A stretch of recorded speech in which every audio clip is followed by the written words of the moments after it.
What does everybody have for lunch? I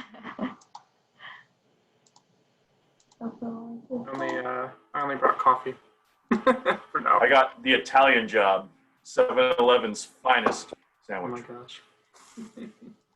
Just allowing everybody in now. Just going to wait until everyone joins. Hey, Jason's here.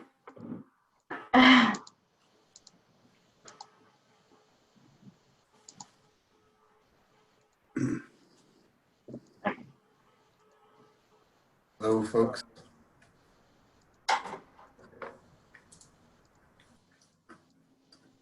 Okay, a couple more people to be let in. This is Stella. Hey, I'm Stella. trying to get Hi, in. Stella. Yeah, hello. Stella, I know this is going to sound crazy, but I was actually thinking about you just a couple of days ago. So. Oh, good, because this I've been trying to get in contact with you and I can't get a reply.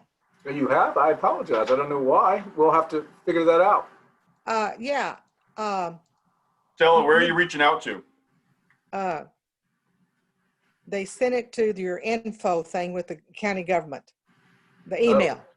Oh, okay. Well, we'll Because, have you to know, we had to cut you off because of the shutdown. Yes, ma'am. And I'm trying to reconnect with you. I want to come back and see you guys. Are you taking visitors now, Estelle? No, it's a Zoom. Zoom. Okay, Zoom's fine. Zoom, I guess I understand Zoom you wherever you want, except the bathroom. Don't Zoom there. Well, I'll call you after this and we'll figure it out. I bet you it's just a problem with our inbox or something. Yeah, because we want to put on our in-house TV to 2,000 residents to watch. Oh, wow. I better be ready when I do that then. Oh, you're always right. All right, over to you, Kaylee. No, you're left, but you're always correct. I'm going to remember this for a long time. Yeah, you're Thank left, you, but you're always correct. That's very sweet. Thank you. Okay. I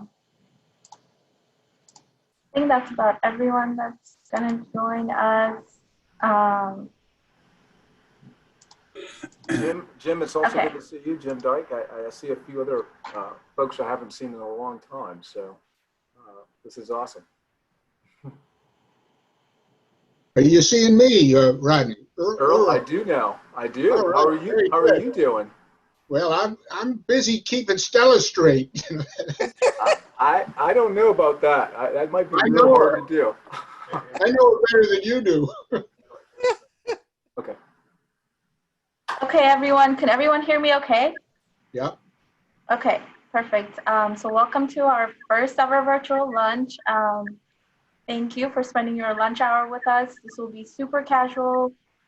It'll be a get together that we can just check in. We'll hear from you guys, get to know each other a little bit better. You can of course flag your current concerns. We'll take note. Erin, our constituent service manager, is here and address it for you. If it's a quick question, we'll just answer it here. The rest of our team is also present. If you want to say hi, ask us questions, you can do so. I just want to say that this is not a town hall. We'll be having an official one on the 16th that night, and we'll send out information on that after this. I'm going to let Supervisor Lusk make a quick opening remark, and then the floor is really yours to just talk and ask us questions. You can just unmute your mics and start talking. You can also use the Q&A section at the bottom if you don't have a mic or you're having problems with the mic or you don't want to ask something out loud, and I will read it out loud for you.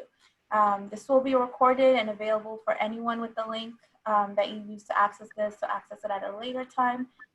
So that's pretty much it, and I'll let Supervisor Lusk now take the floor and make your opening remarks. Thank you, Kaylee. Thank you, everyone, for taking the time to come out and participate in this, our first sort of lunch series program. So we're delighted to have so many familiar faces here. So again, I'm almost inclined to want to speak to everyone. So you guys will have to let me restrain myself here. But glad to see everyone, and wanted to note one thing. we've lost a giant here in Lee District. Our former supervisor, Joe Alexander, recently passed. He had served on the Fairfax County Board of Supervisors from 1964 to 1995. Longest serving Lee District supervisor. Great contributions and legacy here, specifically with regard to transportation. If we look at what we have with the mixing bowl, what we have with the extension of the Metro Rail here in Springfield, his fingerprints, his hard work is all behind that. So we've been a beneficiary, all of us here in Lee, from that transportation and infrastructure improvement. And I'm just, my heart goes out to his family at this particular time. So I just wanted to let everyone know that. And as we said before, this is kind of an opportunity for us to kind of check in with everyone. And it's not a structured, formal program.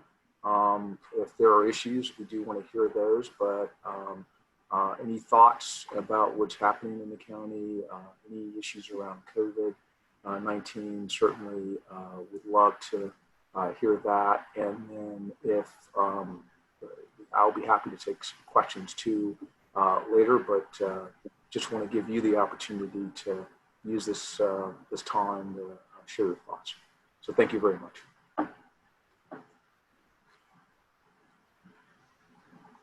Well, The floor is really open for this now. I think it would be great if everyone thought about this as kind of like our open house that we had recently. So anything that you want to ask of the supervisor or the staff, just chat and catch up. We want to hear kind of how everything's going with everyone with quarantine, how your family is, how stuff with work is going. It's just more of a, an opportunity to connect. So I'm just going to pick on someone. So I see Jason because I called him out when he came in. Jason, how are things going?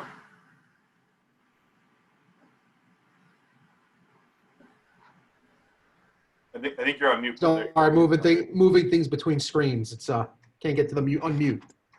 No, things are going good. I mean, our guys are working, so it's always a good thing. I know we're talking with your office with Greg and the IBW guys about responsible contractor stuff a little more. I think next week we're supposed to be meeting again. Other than that, things are going well right now. Just starting to get everything ready for the election. Mm-hmm.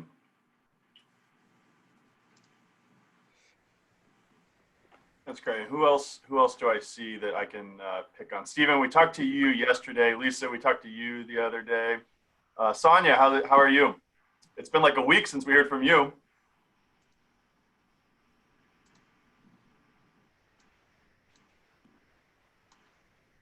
Don't forget to unmute your mics before you start speaking, Sonia.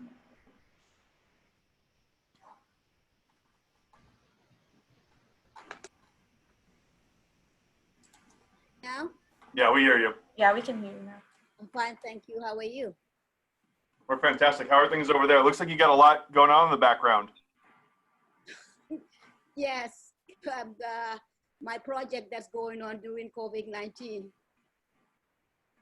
What's your project you're working on? Reorganizing my whole house. Oh. So it's a mess right now. Sorry about that. Hold on. Hey.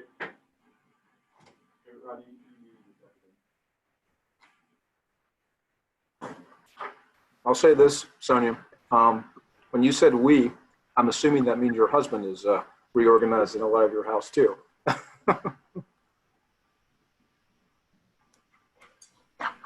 Can't hear you. Sorry.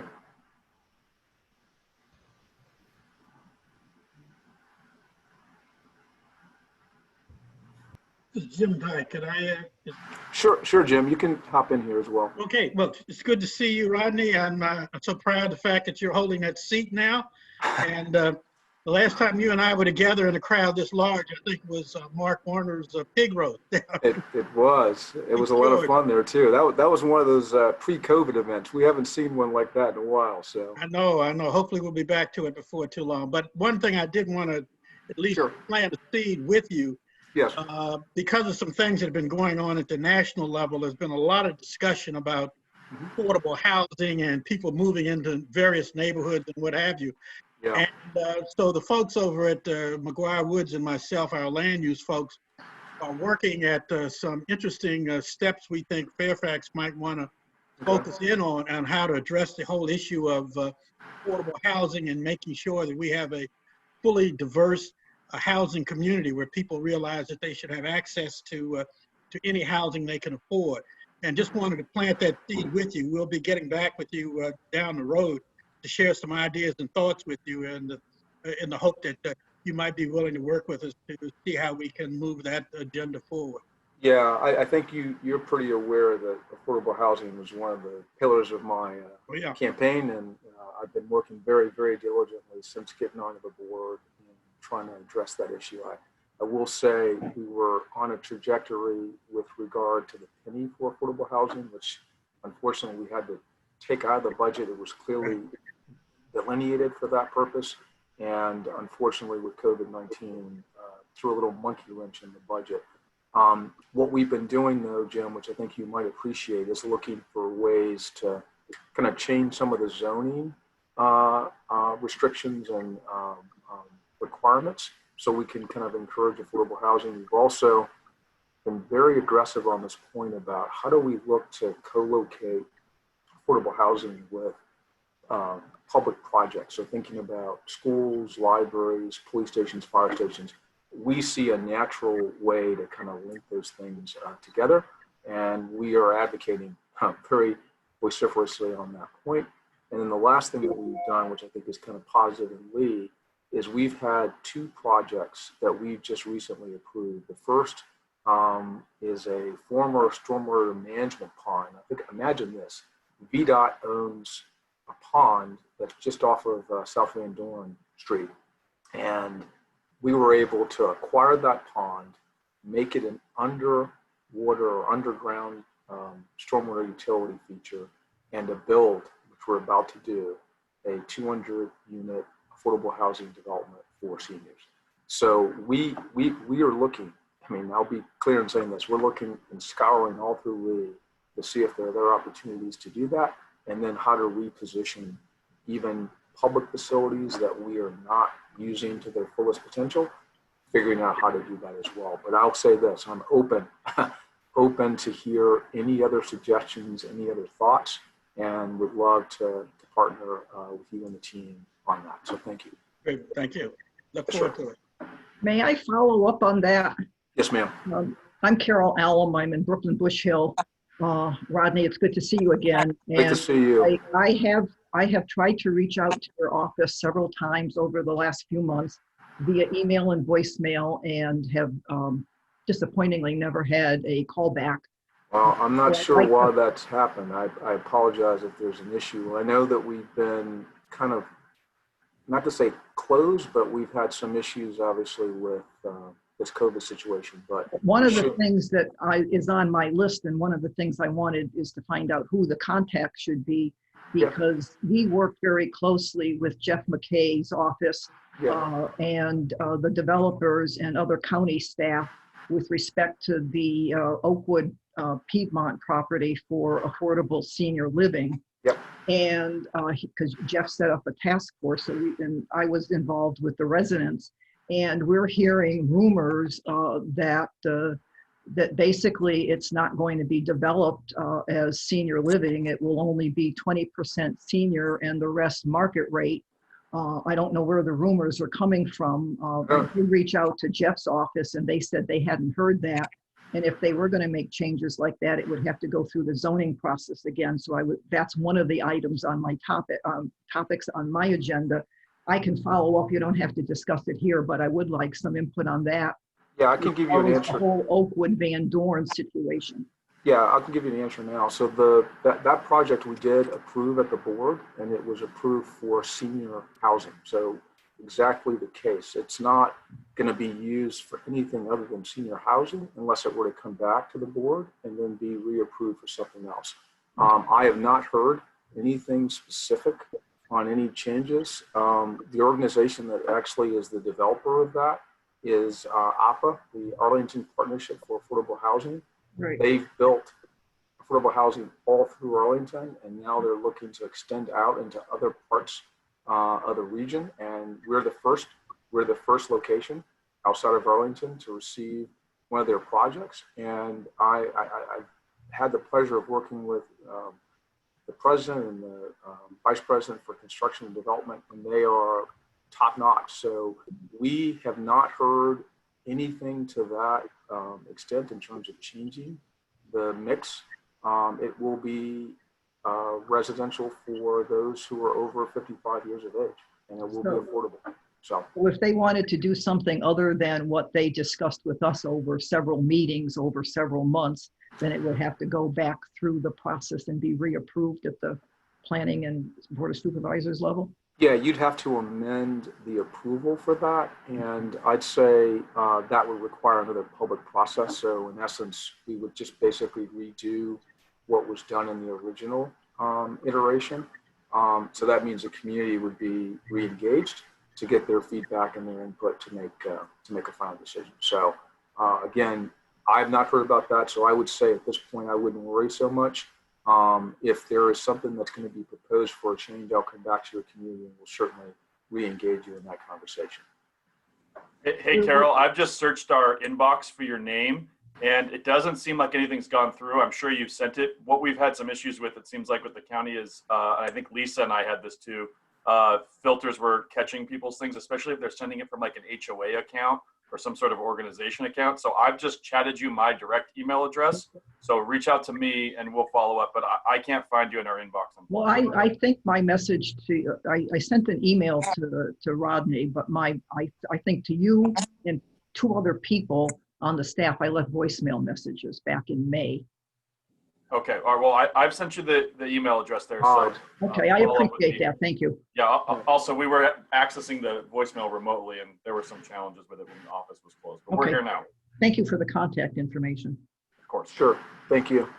So I've also dropped our the latest email in the chat. I know since you haven't been in the office, Sandra Graham, you also had a concern with not being responsive. We didn't have the phones with us, but we did have our cell phones and email addresses. So if you email that leadis@fairfaxcounty.gov, email will be responsive. I can also give you my email address, and I'm trying to find you in here if you want to address the specific question that you have. You can feel free to go ahead and I'll unmute you. Oh, Rodney, hi, this is David, Shepherd Housing.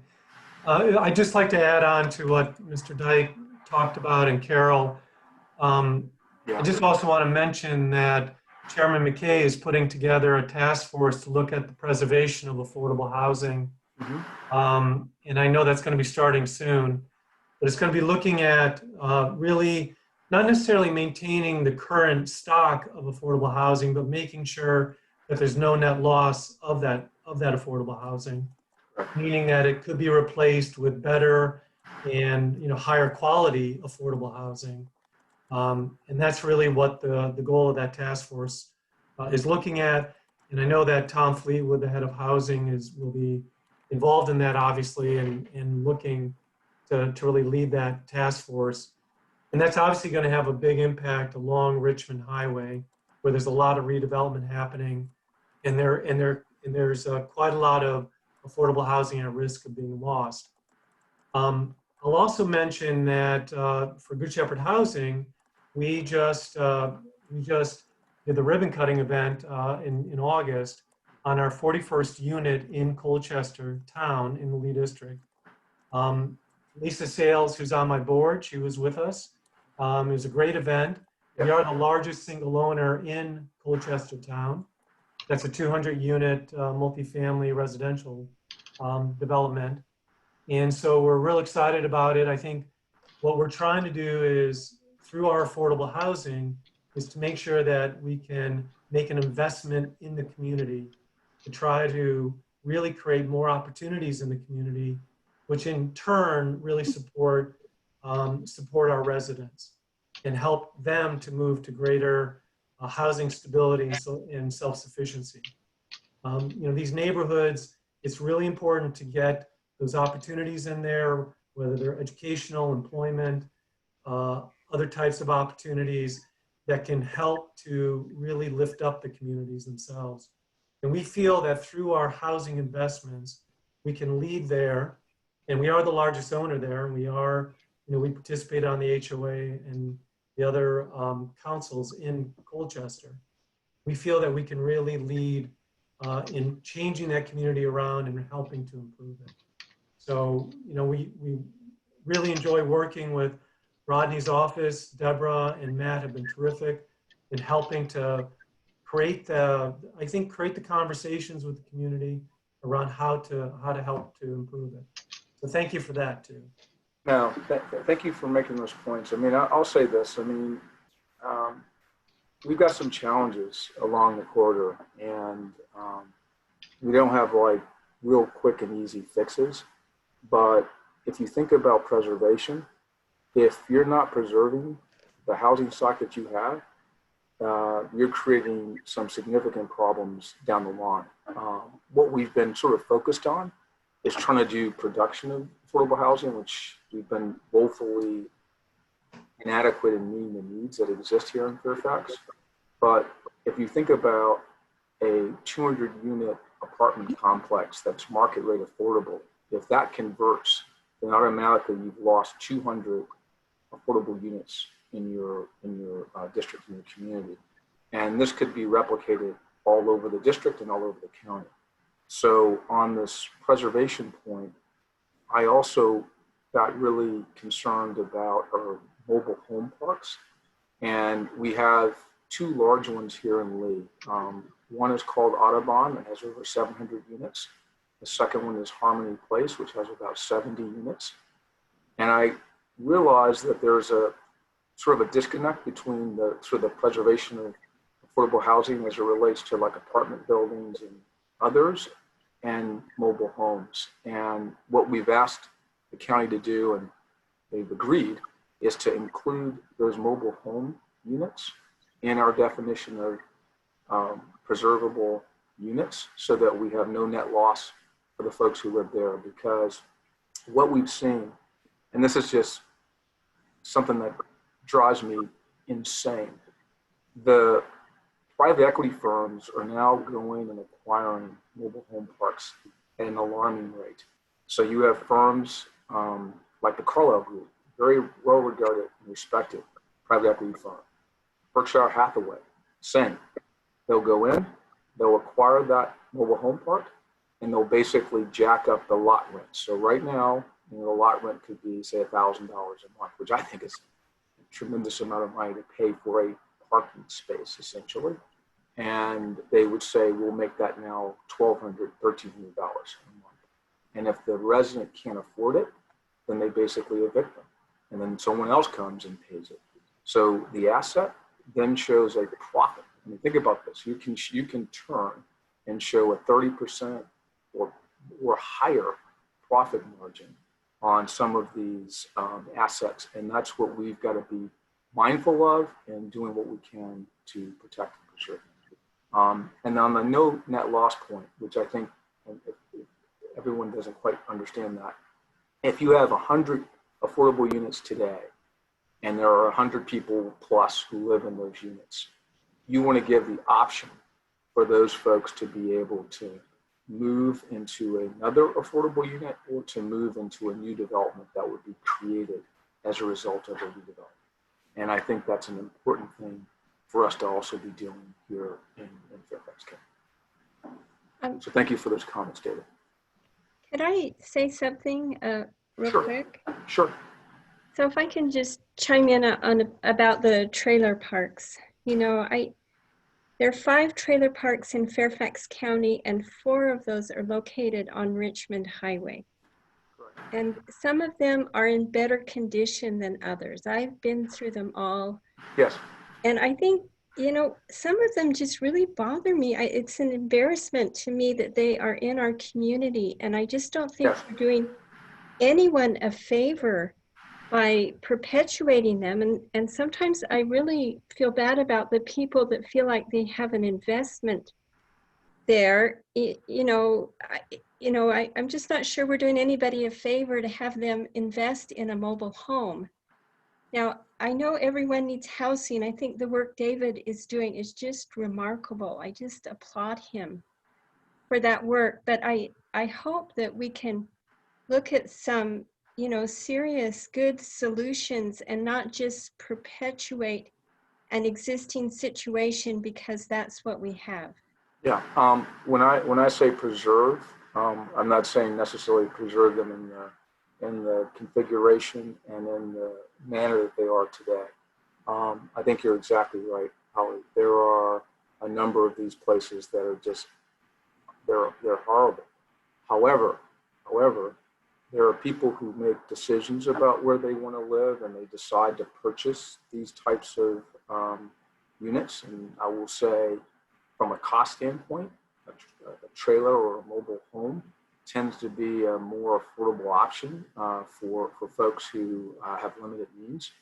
And the question then becomes, well, where do you find a spot to locate it? So to that point, you're right. There are going to be some places that are better maintained and that are, I think, nicer. But we see the point that you've made, and we are working with the Department of Housing. We've asked a number of questions about the park specifically in Lee, and we are working very aggressively here to figure out some solutions. I think this is a property rights state, which I think you're pretty aware of, Holly, and we can't just go take someone's property and we can't just tell them what to do on it. But we are looking for ways that we can creatively find solutions that will improve some of these facilities in Lee specifically, and then that means obviously in Fairfax County as well. Holly, our staff has done a deep dive on this over the past week, and we're looking at things at the state level too. So more to come. We'll circle back with you on this, but. Liz, if you want to talk about Grand Involved and its involvement with FCPS, we can. Okay. First of all, thank you so much for the opportunity to have a few minutes to mention how much we appreciate the partnership we have both with Rodney's office and also with Supervisor Stork. Grand Involve is now in all the Title I schools on the in both Lee and in Mount Vernon, and we are expanding into Mason. Just quickly, I wanted to mention that we've had to pivot, like everyone else, to a virtual platform. And we are currently in final discussions with the schools for the ability for our tutors that are already fingerprinted and background checked to begin virtual volunteering with a teacher in breakout rooms using the school's Blackboard Ultra platform. So we hope to be in the schools in October. We are beginning to recruit more volunteers. You can go to our site, which is grandinvolved.org. If you, again, for the most part, we work with older adults and connecting them in our Title I schools, which of course are all elementary schools with the exception of 2 middle schools that have the Title I designation. But we also have lots of leadership positions. Again, since we've had to pivot to virtual, we have many teams set up that need expertise in both the the technology, in training, all sorts of things. So reach out to us. We're very excited to have this be our 6th year. And we're looking forward to being in all of the Title I schools within our 11th year. So we're on track to do that, even as we do that in a virtual world. And thanks for the opportunity to share that. Thank you for what you're doing as well, Liz. It's really good and important work. Hey, Rodney. Yes, ma'am. Hey, Mary Beth, how are you? It's been a while since I've seen you. I know. It's been cloistered away, haven't we all? I know we have. It's been a strange time.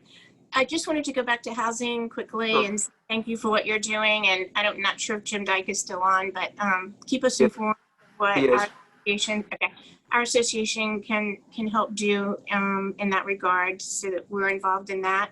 I wanted to thank the county for keeping the clerk's offices open when COVID struck, because a lot of folks in the pipeline who were trying to sell their house or buy a home. Yes. And someplace like Pennsylvania, everything just shut down. And thankfully, the Fairfax County and the Northern Virginia region stayed open and people were able to move forward. Also, I just wanted to mention that on the rental front, we have been working with this legislature during the special session and working with the governor now on the budget. So you might communicate to those folks. But one of the things that we're working on is a rental and mortgage relief program that the state has money from the CARES Act. Perhaps they'll get more or find more money, but it's tragic that people are unable to pay their rent. But likewise, we have homeowners who maybe rent a room in their house or maybe have a rental property. And if they get that rent, they can't pay their mortgage and then they're in trouble. So it's that rolling effect. So we're working on something with the governor to try to have a rental relief program so that whenever you're renting to someone, you let them know about this payment plan that they can work out with their landlord. Because if you just have an eviction and they don't have to pay now, it's all going to come due whenever that's over, and they're likely to be foreclosed on then as well. So we're just involved in that. So just, I urge you all to communicate with legislators, and hopefully something will come out of the special session. No, we'll definitely do that. I'll make one point here too, Mary Beth, which you might be aware of. The funding that Fairfax County got through the CARES Act, we were able to appropriate approximately $25 million to our nonprofit partners throughout Fairfax County to help with kind of food insecurity and also to help with some of these utility and then rental and mortgage payments. So we have been able to help a number of families, and the good thing is we still have some dollars left in the pool of funds that we had designated for this. So if there are individuals that that need help with that, they should call the and we can put the number here on the screen here, but it's the CSP. It's a 222 number through Fairfax County, and they can get connected to the appropriate nonprofit partner to help with that. So we are aware of kind of what might be coming down the pike too, as this moratorium on evictions is lifted, and we're going to see a whole bunch of these cases coming into the court system. But we want to try to support as many families as we can through that CARES Act funding. So please let people know if they need help with that.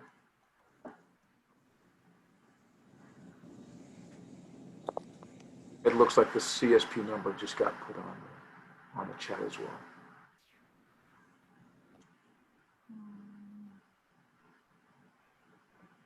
Question. Kayla, you want to call in our next person? Yeah, so I don't know if we have the answer to this, but progress on installing solar panels on public buildings, including schools in the county.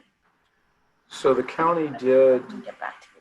So the county did approve a pilot, which we did with a number of public schools, and then we had a extended program that we were proceeding with. I'll say the funding, this is a little tricky. COVID did affect the rollout for that, but we still have a schedule where it is our intention to get more than, I think it's 100 plus between the public schools and the Fairfax County facilities completed with solar panels. I don't know what the timing is exactly now, so I'd have to get back to you on that, but we have been discussing this in our environment committee, and it is a priority for the county. We've also been talking about converting more of our gasoline powered vehicles to hybrids, and we've had a goal which has been not a pretty lofty one. I think we've been somewhere around 5 to about 10% of our vehicles in the fleet being converted to solar, to battery and electric, but we are looking to have a much higher percent.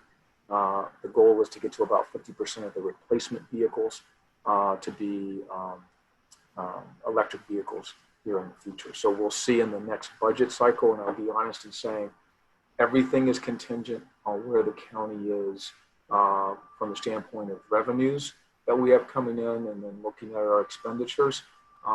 Because I'll be honest and frank here, no one knows what the situation is going to be for the county kind of going forward. We have some really difficult waters here to navigate as it relates to what's going to happen with commercial properties. I think, ironically, it looks like the residential properties are doing better than we would have maybe even anticipated during this time. And it could be, again, interest rates are coming down pretty dramatically, and people are starting to, bid on properties, and the values are going up as a result of that. On the commercial side, I do not anticipate that to be the case. And the irony is we do our assessments kind of at the beginning of the year. So what that means is for this whole year to 2020, we don't really see any changes in the assessments based on what we had projected. But when we get to 2021, we're going to start to see kind of if we've got to start re-looking at values of buildings because their occupancy has gone down, which means their value has then gone down, which then means their tax generation has also gone down. So stay tuned, but this will affect a number of things. But we've been able to weather a lot in this community, and we've been very fortunate, based on the types of companies and the diversity of those companies. So, as a former economic development person, I'm bullish on this market. But I think, 2022 and 2023, the budgets for those would be very interesting to see. I think we're going to see some changes, but stay tuned. Stay tuned. Mike O'Neill, if you want to ask your question, you don't have to do it through chat. Go ahead, you have the floor. Oh, I wasn't exactly prepared. I just wanted to know how to ask a question, but I don't want to dramatically change the subject, but we've had a couple, in Kingstown, we've had a couple large police response events in the last couple of months, and I know Rodney's in charge of the public safety board. And whenever that happens in our neighborhood, whether it's K9 units or helicopters or just 4 patrol cars like just happened a couple of weeks ago, it's nigh on impossible to get accurate information, especially timely information as to what's going on. I understand sometimes there's legal reasons why they can't answer at the exact moment, but even after the fact, the police department, whether you call Franconia or whether you call media relations, they just don't want to give out any information. It's like pulling teeth. And I think a very simple way that police and civilian relations could be improved is by just increasing transparency and improving communication between the two parties. So I wanted to know if there was any updates or ideas that Rodney had on that. Thanks.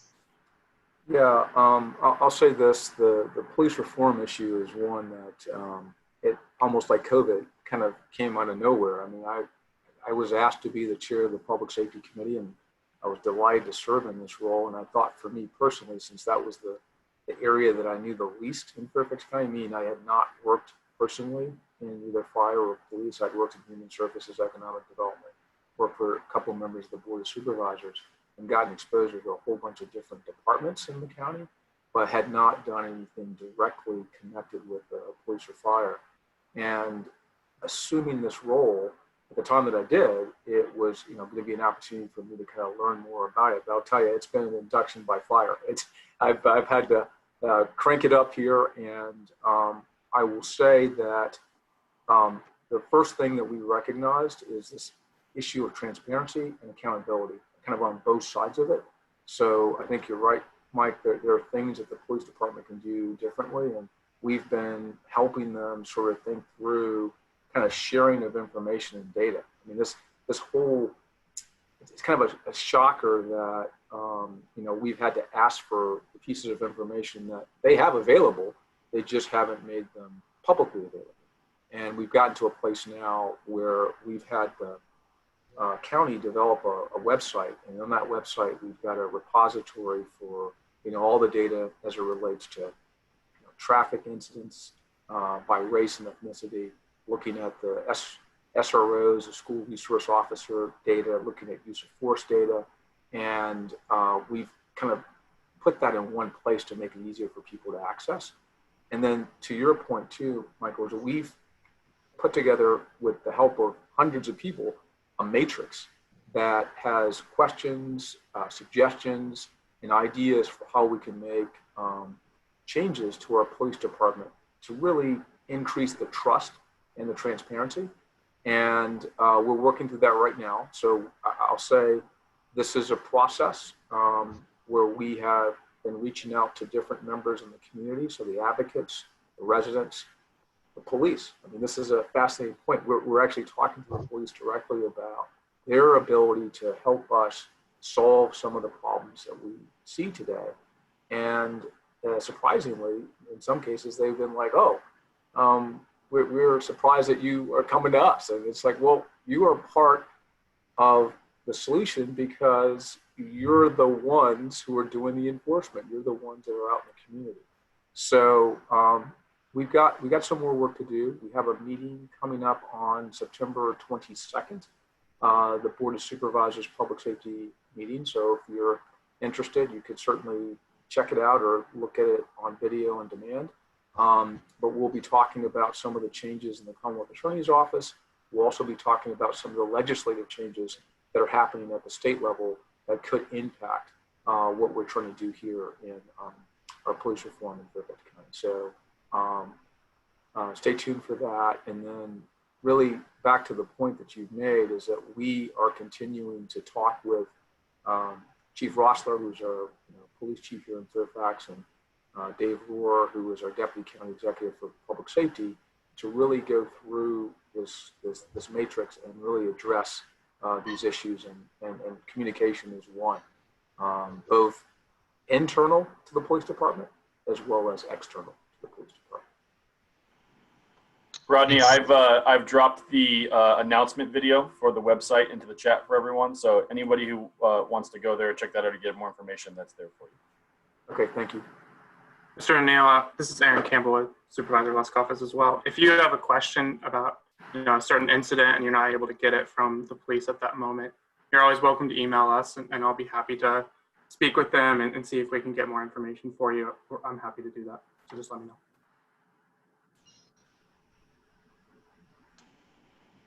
Okay, so we have one more question from Nicole, and she says, I don't know if this has been asked, but in the past, Chairman McKay disclosed new business moving in, and it was well liked. Is there a way we can get updates on who's moving into commercial property? Lots of inquiring minds want to know. Yeah, I mean, certainly, as we have announcements, we can certainly share those. I think we are at a place now where business, we're not having as many expansions and as many changes. There are a number of retail areas in Lee District that are primed for redevelopment, and we are very aggressively talking to the owners, and we're talking to some developers as well to try to figure out how we can make some changes. And so areas like Springfield Mall. So for those who might remember, we did a plan amendment 15 years ago that's led to the improvements of the mall, but we've not yet gotten that town center concept. So the office space, the retail space, the hotel space, we're still working to get that built out. And these things sometimes they take time, and we're committed to it. And I'll say that we are, in conversations right now with the mall and a developer about doing a residential project there. There will be some additional things that will come out as a result of that as well. And we will be happy to share that as it progresses. I think that if you're referring to specific retail changes, I think we might have to get, the specific areas that you want us to give you feedback and detail on, but we can certainly do that. But we do try to share information when we send out our newsletters. I think many of you might be receiving them, and we'll be happy to add as we learn about more development in the district to include that on our list of things that we report on as well.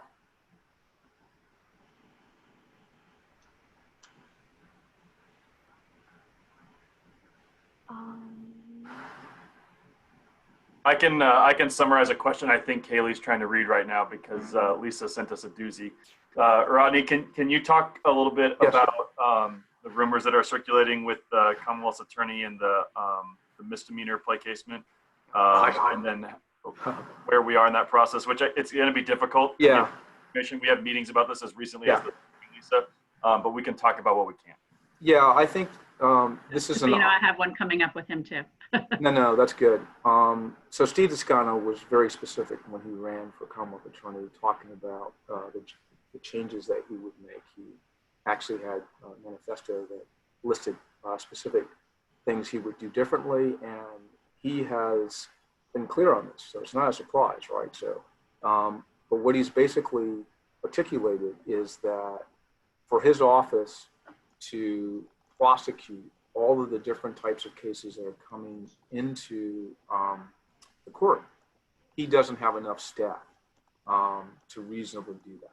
And what he has said is that one way for him to address this, and he's put this out in the public domain, is that he will not prosecute certain misdemeanors.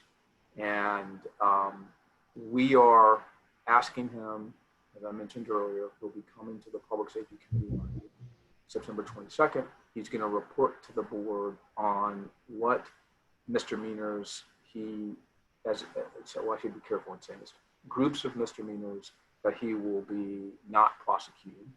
And then we need to understand if it's the board's intent that we want you to still prosecute those items or a certain number of those items, then we've got to figure out how that gets handled. Right now, there are some in the police department who are thinking that they're going to be the ones that have to step up in court and handle these cases. And I've said just less than 2 hours ago to Jeff McKay, I do not believe that our police officers should be in court adjudicating and arguing those cases. I think that's not the role for our police department. So we, the Board of Supervisors, have to come up with a solution to this problem.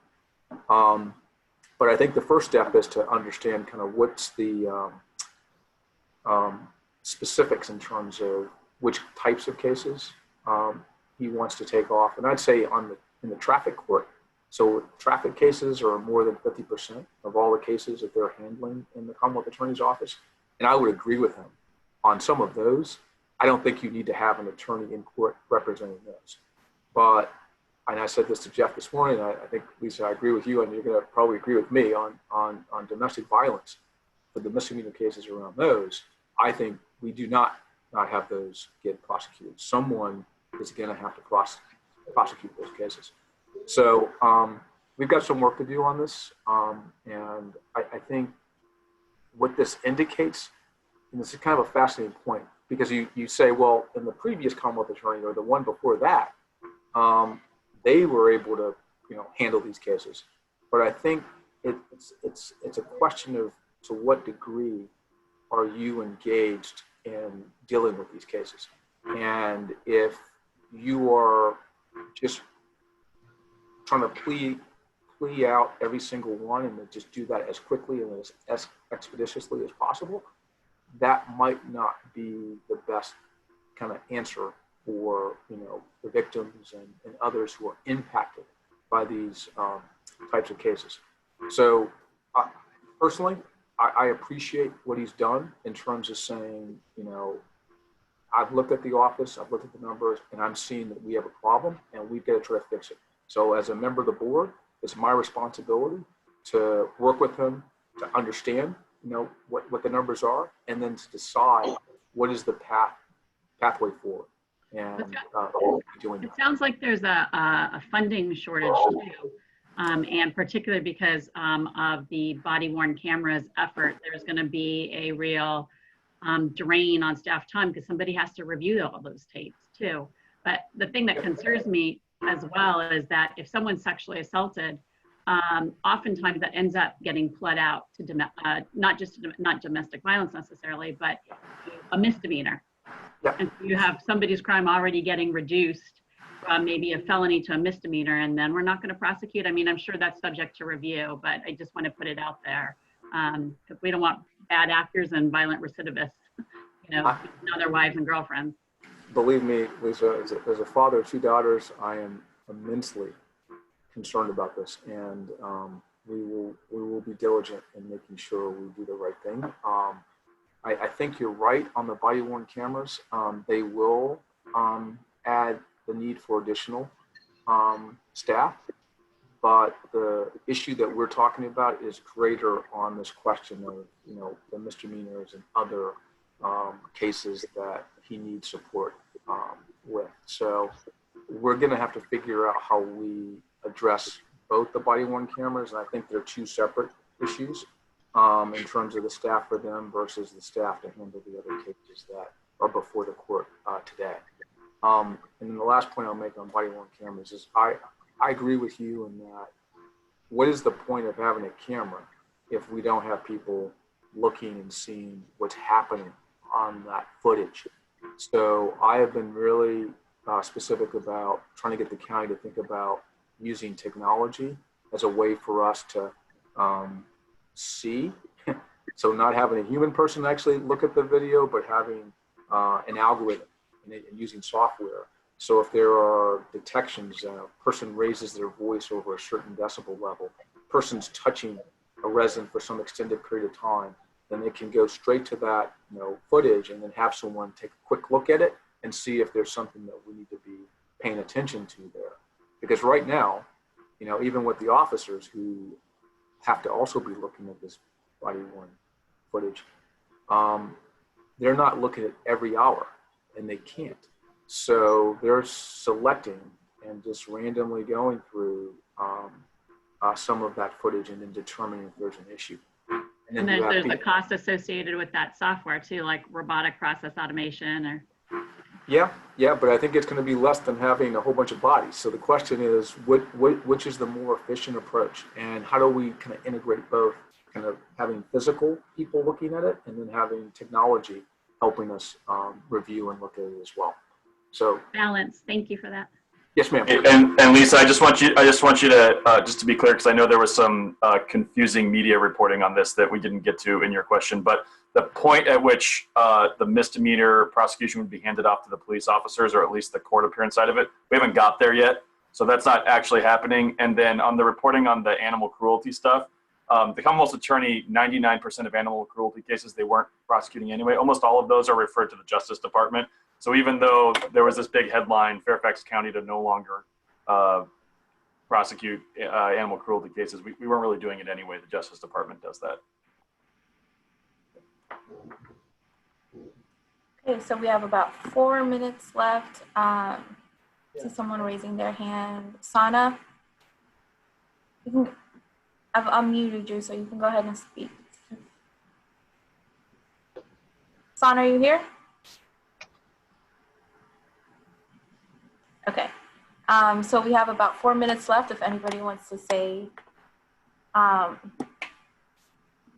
say hi, anything like that, and then we can wrap this up. Again, this will be recorded and we'll have it up on Facebook, and we can also email it out for you guys to access later. And if you have the link, you can come back and view it again. Oh, I'll raise my hand. This is Steve Levinson. Nope. Can I talk up? Yes, sir. I think it's a big deal. I think it's a big deal. We're going to get an Amazon grocery store in Manchester Lakes, where it's one of four in the country, I think. Right. Yeah. I mean, when you think about, it's fascinating how the face of retail is changing in such a dramatic way. So you lose the shoppers, and there was just this kind of sigh of like, oh my gosh, what's going to go in there? You're not going to get another grocery store. You're not going to get another grocery store is what the thought was. We would not get a traditional grocery store. So this is the evolution of technology with e-commerce and the internet, and it's going to have other changes that we're going to probably see going forward as well. There are a couple of other retailers that will come, excuse me, that will come to that site as well. There's going to be a sporting goods component and then a home goods component that will also be added. So we're getting a net, 2 additional new businesses in addition to what was there before. So having the one grocery and now having the other uses will be. Well, I think on a personal level, the one thing that worried us in terms of balance is that there's a huge 55 and over community right across the street that was dependent on that grocery store. Yeah. And now what do? They don't have a car. So I think that's a really good news that they now have a way to get food. Yeah, I mean, well, home deliveries too. I mean, just think about this. I mean, I think I notice my neighbors. It's kind of crazy. I'll see the bags just kind of piled up in front of their house. And the first time I saw it, I was like, oh my gosh, what's going on? Brown bags just kind of stapled together on the front of the house. But more and more people were, using that as their option too. So you don't even have to leave. I mean, for a number of seniors, I think that could even be better, not even having to go out, so they can actually shop remotely. And the beauty here with Amazon is they have such a large presence here over in the 395 area that they have over 1 million square feet. And I think they're still growing. So they're not done here in Fairfax County for sure. And then the last thing I'll say about Amazon, which most people might not really think about, is Amazon Web Services is really the big kahuna here. So most people think about Amazon.com and the grocery and what it does. But for Fairfax County, we have done extraordinarily well with having the presence of Amazon Web Services. And the reason for that is the margins for that part of their business are significantly larger than the margins they have on the .com part of their business. So what they're doing in the cloud and all the companies they support and the government, I mean, they've become a major contractor and procurer goods and services to the federal government in that cloud space as well. So those are all positives. So thank you for saying that, Steve. I think you're right. It's a good thing for our area specifically, and it's a good thing for the county as well. Okay, it's exactly 1 o'clock, so we'll just go ahead and cut it off here. Again, thank you all for doing this. This went smoother than I thought it would. Yeah, so that is all for me, and there's no time for anyone else to say anything, but thanks everybody. Thank you very much, everyone. Bye. I appreciate it. We'll try to do more of these.